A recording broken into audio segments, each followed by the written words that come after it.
The salvage run was supposed to be routine. Elias had done hundreds of them, scavenging through abandoned alien outposts on the fringes of known space, picking through whatever the galaxy's countless species left behind. This one was no different. A derelict station orbiting a dying red dwarf long evacuated, its corridors dark and silent. He moved through the wreckage with practiced efficiency, his suit's headlamp cutting through the darkness.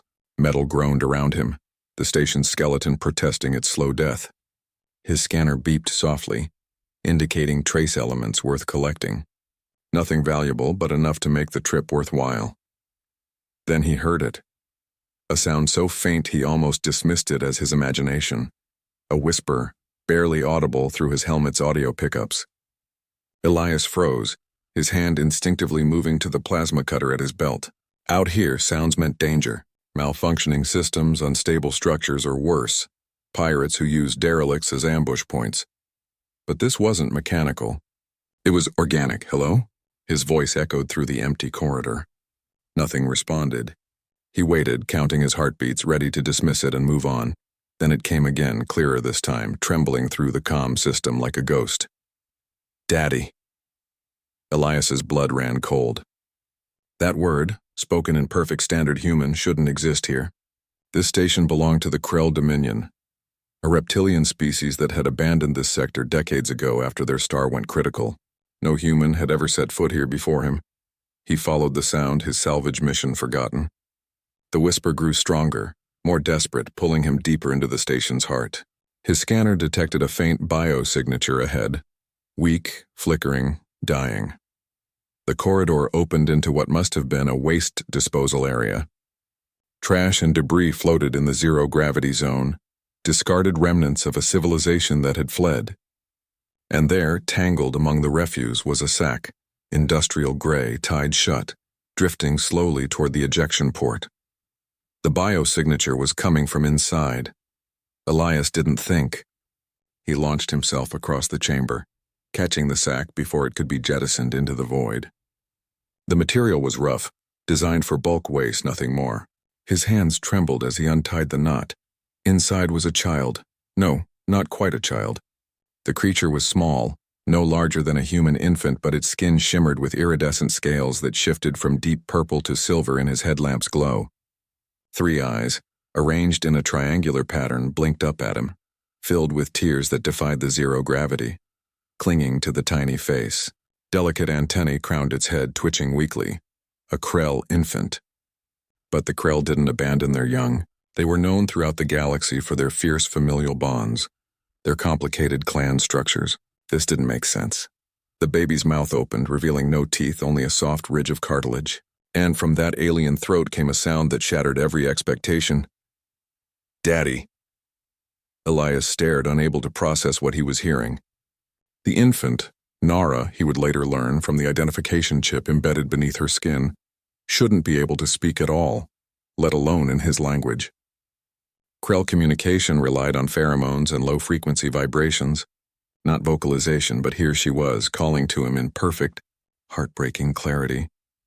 He gathered Nara into his arms, the sack forgotten, drifting away into the darkness. She was cold, so cold her body temperature barely registering on his suit's sensors, her 3 eyes fixed on his face through his helmet's visor, recognition sparking in their depths despite every law of biology suggesting she shouldn't even comprehend what she was seeing. I've got you, Elias whispered, cradling her against his chest. I've got you now. Later, aboard his ship, with Nara wrapped in thermal blankets and hooked to medical monitors, Elias began to piece together what had happened. The station's logs told a story of shame and horror. Nara had been born with a genetic defect. Her vocal cords developed where none should exist, a mutation that marked her as Kethavara, cursed. In Krell culture, such abnormalities were considered omens of disaster. Children touched by malevolent spirits. Her clan had left her to die, discarding her like refuse, fleeing before their star's collapse could claim them. They had condemned an infant to suffocation or exposure, abandoned her in the darkness of space because she was different, because she could speak.